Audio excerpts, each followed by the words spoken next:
बहराइच के गाजी बाबा का सच। ब्रह्मा की राजधानी। पूर्वी उत्तर प्रदेश का बहराइच का यह इलाका गंधर्व वन के रूप में प्राचीन वेदों में वर्णित है। स्थानीय जनश्रुति के अनुसार ऐसा माना जाता है कि ब्रह्मा जी ने ऋषियों की तपस्या के लिए यहाँ एक घने जंगल का निर्माण किया था, जिसके कारण इसका नाम पड़ा ब्रह्माइच, जो कालांतर में भ्रष्ट होते होते बहराइच बन गया। अत्यंत घने जंगल और तेज बहती नदियां बहराइच जिले की प्रमुख विशेषता है। यह स्थान ऐतिहासिक दृष्टि से काफी महत्वपूर्ण माना जाता है। बहराइच भगवान ब्रह्मा की राजधानी के रूप में प्रसिद्ध है। पहले यह गंधर्व जंगल का एक भाग हुआ करता था। ऐसा माना जाता है कि इस क्षेत्र को ब्रह्मा जी ने विकसित किया था। यहाँ पर ऋषि और साधु संत पूजा एवं तपस्या किया करते थे। इसी कारण इस स्थान को बहराइच के नाम से जाना जाता है। इसके अतिरिक्त यह भी माना जाता है कि मध्य युग में यह स्थान भार वंश की राजधानी थी।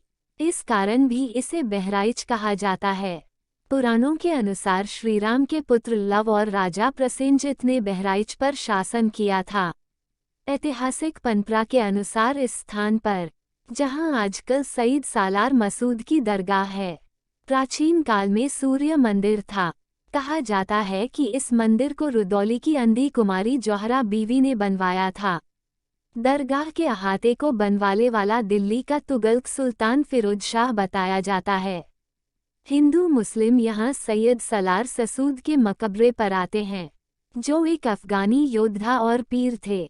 उनकी मृत्यु यहीं 1033 में हुई थी।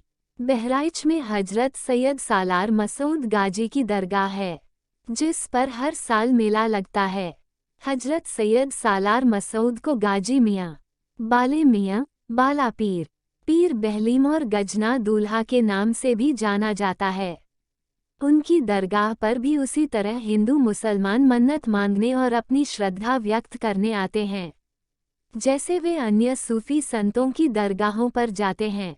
एक अर्थ में गाजी मियाँ भी उस मिलीजुली संश्लिष्ट संस्कृति के प्रतीक हैं, जिसे हम अक्सर गंगा जमुनी तहजीब या साझा संस्कृति कहते हैं। गाजी मियाँ की याद में मेले बिहार और उत्तर प्रदेश के अनेक गांवों और कस्बों में लगते हैं। मेरे कस्बे नजीबाबाद में भी एक मेला लगता है, जिसे नेजे भाले का मेला कहते हैं। यह दरअसल गाजी मियाँ का ही मेला है। ये मेले सदियों से लगते आ रहे हैं और 14वीं सदी में ही गाजी मियाँ की कीर्ति बंगाल तक फैल चुकी थी। 15वीं सदी के अंतिम दशकों में दिल्ली के सुल्तान सिकंदर लोदी ने नेजे के मेलों पर प्रतिबंध लगाने की भी कोशिश की थी। बहराइच के पश्चिम में एक बौद्ध विहार के अवशेष हैं। दरगाह शरीफ, चित्तूर झील, जंगली नाथ मंदिर, सीता दोहर झील, कैलाशपुरी बांध और कतरनी अभयारण्य यहाँ के प्रमुख पर्यटन स्थलों में से हैं। मूर्ख हिंदू पूजते हैं खूनी व बलात्कारी को। बहराइच में हिंदू समाज का सबसे मुख्य पूजा स्थल है गाजी बाबा की मजार। मूर्ख हिंदू लाखों रुपए हर वर्ष इस पीर पर चाहते हैं। इतिहास का जानकार हर व्यक्ति जानता है कि महमूद गजनवी के उत्तरी भारत को 17 बार लूटने व बर्बाद करने के कुछ समय बाद उसका भांजा सलार गाजी भारत को दारुल इस्लाम बनाने के उद्देश्य से भारत पर चढ़ाया। वह पंजाब, सिंध, आज के उत्तर प्रदेश को रोंदता हुआ बहराइच तक जा पहुंचा। रास्ते में उसने लाखों हिंदुओं का कत्लेआम कराया। लाखों हिंदू औरतों के बलात्कार हुए, हजारों मंदिर तोड़ डाले। राह में उसे एक भी ऐसा हिंदू वीर नहीं मिला जो उसका मान मर्दन कर सके, इस्लाम की जिहाद की आंधी को रोक सके। परंतु बहराइच के राजा सुहेल देव पासी ने उसको थामने का बीड़ा उठाया। वे अपनी सेना के साथ सलार गाजी के हत्याकांड को रोकने के लिए जा पहुंचे। महाराजा व हिंदू वीरों ने सलार गाजी व उसकी दानवी सेना को मूली गाजर की तरह काट डाला। सलार गाजी मारा गया। उसकी भागती सेना के एक एक हत्यारे को काट डाला गया। हिंदू हृदय राजा सुहेल देव पासी ने अपने धर्म का पालन करते हुए सलार गाजी को इस्लाम के अनुसार कब्र में दफन करा दिया। कुछ समय पश्चात तुगलक वंश के आने पर फिरोज तुगलक ने सलारगाजी को इस्लाम का सच्चा संत सिपाही घोषित करते हुए उसकी मजार बनवा दी। आज उसी हिंदुओं के हत्यारे, हिंदू औरतों के बलात्कारी, मूर्ति भंजन दानव को हिंदू समाज एक देवता की तरह पूजता है।